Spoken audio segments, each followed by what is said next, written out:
Hello friends, welcome to my channel. இன்றைக்கி நம்ம சேனலில் என்ன பார்க்க போகிறோம் அப்படின்னா, நம்ம எல்லாத்துக்குமே தெரியும் வனிதா விஜயகுமார் பிபி ஜோடியிலேருந்து விலகிட்டாங்க அப்படின்னு. ஸோ அதுக்கு இன்றைக்கி அவங்க ஒரு ப்ரெஸ் மீட்டில் அதை பற்றி பேசியிருக்காங்க. அந்த என்ன அப்படின்னா, அவங்க பிபி ஜோடியிலேருந்து விலகினது அவங்களுடைய பர்சனல் ரீசனுக்காக மட்டும்தான் அப்படின்னு சொல்லியிருக்காங்க. மற்றபடி அவங்களுடைய ரிலேஷன்ஷிப் வித் விஜய் டிவி பார்த்திங்கன்னா இன்னுமே ரொம்ப ஹெல்த்தியாக இருக்குது அப்படின்னு சொல்லியிருக்காங்க.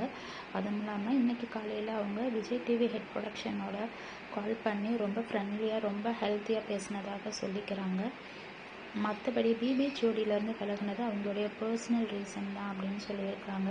ஒரு சக மனுஷியாக ஒரு ஆர்டிஸ்ட்டாக எனக்கு மரியாதை இல்லாத இடத்துல நான் இருக்க மாட்டேன் அப்படின்னு சொல்லி அந்த ஒரு காரணத்துக்காக தான் நான் விலகினேனே தவிர விஜய் டிவிக்கும் எனக்கு எந்த விதமான ஒரு சண்டையோ சச்சரவோ இல்லை அப்படின்னு சொல்லியிருக்காங்க. அவங்க நம்ம எல்லாத்துக்குமே தெரியும் காளி வேஷம் போட்டு பெர்ஃபார்ம் பண்ணது. ஸோ அந்த மேக்கப் அவங்க எவ்வளோ கஷ்டப்பட்டு பண்ணியிருக்காங்க அப்படிங்கிறத இந்த வீடியோவில் பார்க்கலாம்.